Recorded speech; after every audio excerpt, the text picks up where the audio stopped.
My name's Mr. David Opati Etale. My life, I was born here in Kenya. I was born in Uruma, then we moved to Maringo Estate.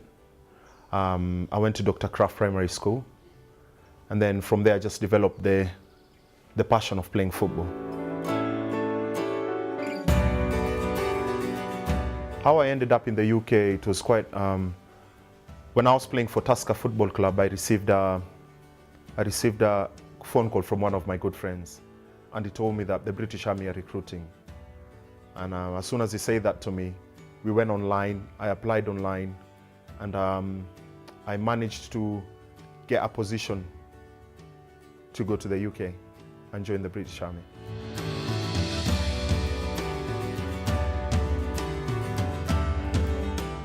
British Army the experience was good because you develop something called, you're being brothers.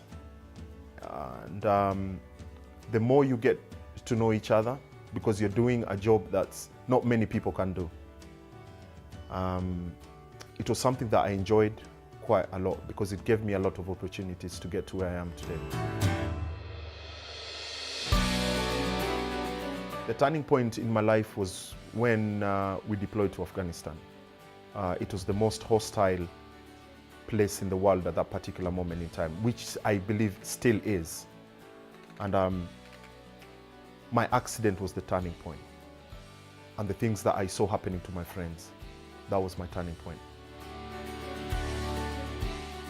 The first thing that broke my heart was the person who trained me to join the British Army, who was my section commander in training. He was the first person to be killed in action after stepping on a device. And that broke me. And then you keep on hearing news of your friends, you've lost them, some have got injured.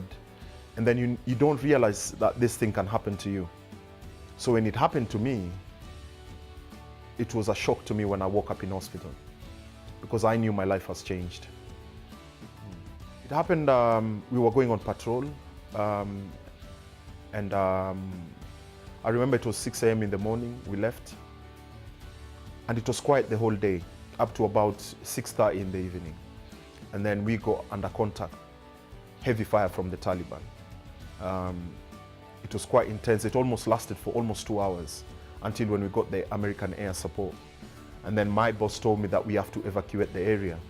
So as soon as we were leaving, because it was at night, all I could remember is I could see white all over me. That's when I'd stepped on a device that deactivated, and it got deactivated. And I got blown up. Yeah. So many things went through my mind. My life has changed completely. Will I have a social life? My mental status was already messed up already. And at that particular moment in time, you don't realize how bad it is until as days go by. They try, because I had surgeries after surgeries to try and save my leg, but eventually they couldn't save it because it kept on dying on me slowly and slowly. So they had to get rid of it. Yeah.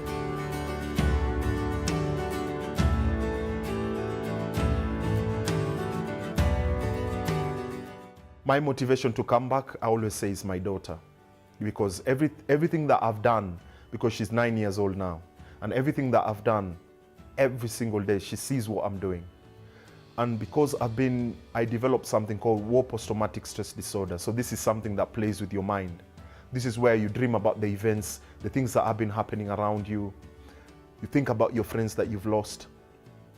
And I was in a bad place to an extent whereby I was put on the suicide watch. I nearly committed suicide twice. The first time is I jumped into a vehicle. I don't know what I was doing. I was driving over the speed limit until when the police stopped me. The second time is when I took my painkillers and I drank a whole bottle of gin to take out my life. But one day my daughter just came up to me and said to me, "You know what, Dad? I love you and I want you to be part of my life." And that's the moment where my life changed. When my daughter spoke to me, I felt like if she's as young as she is, and she can see what I'm going through, and she can realize everything that's going on day by day, me not having a leg, me suffering from PTSD, that made me think a lot, because as a parent, you'd want to see your daughter grow. And that was the turning point of my life. A message to the people who are almost giving up in life is, no matter what situation that you find yourself in, the best thing that I came to realize on my own experience is to accept the situation.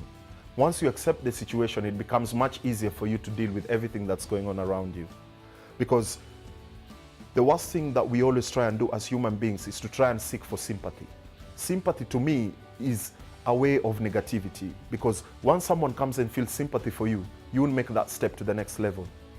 So for me, I would always say accept the situation and try and work on it, and make sure that you have a positive mind and a positive attitude to tackle whatever comes through your life. And trust me, when you do it that way, it becomes much easier. You'll find yourself recovering so quickly in life. The only message that I can say is I cry for peace. That's the only message I can say. I can't say that Kenyans should, they have their own taste and preferences on whoever they want them to lead the country.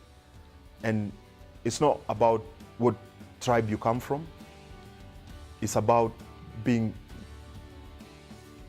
loving each other, caring for each other, and having a better life for us to inspire the younger generation that are coming through. Because the actions that we do today will pass them on to our kids if we are not careful. And that means it won't be something nice for the future. So for me, the only message that I would cry for is everyone just to be peaceful and not to try and hate each other because of politics.